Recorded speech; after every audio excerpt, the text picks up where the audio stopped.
আজকে দুটো গল্প বলবো, দুটোই জামাই ষষ্ঠীর উপরে। তো আমরা যে গল্পটা জানি, জামাই ষষ্ঠীর ব্রত কথাতেও যে গল্পটা আছে যে একটা বউ থাকবে বাড়ির, যে খুব খাদ্যরসিক হবে, এবার সে সব কিছু খেয়ে নেবে আর বাড়ির একটা বেড়ালের নামে দোষ দেবে।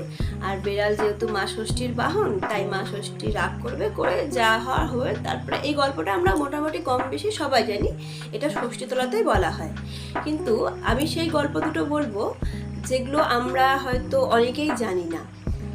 প্রথমটা হচ্ছে, অনেক দিন আগে, মানে বহু যুগ আগে নিয়ম ছিল, মেয়ের যখন বিয়ে হতো, মেয়ের যতদিন না পর্যন্ত বাচ্চা কাচ্চা হবে, মেয়ের বাড়ি থেকে কেউ শ্বশুর বাড়িতে গিয়ে যেতে পারবে না।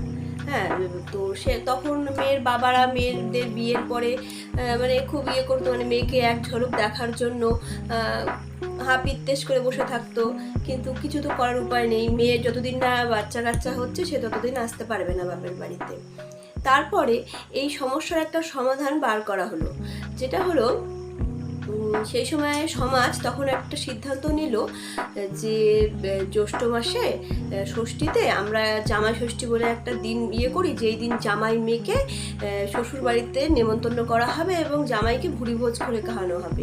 তাহলে জামাই এদিকে জামাইও আসবে, মেয়েও আসবে, তাদের সাথে দেখাও হয়ে যাবে, আর বছর বছর তার এটা চলতে থাকবে। তাহলে বছরে একটা বার হয়তো মেয়ের সাথে তো দেখাতে তো হচ্ছে। তো এইভাবেই কিন্তু জামাই ষষ্ঠীর প্রচলনটা হয়। এটা ছিল প্রথম গল্পটা, আর দ্বিতীয় গল্পটা বলবো পরের এপিসোডে।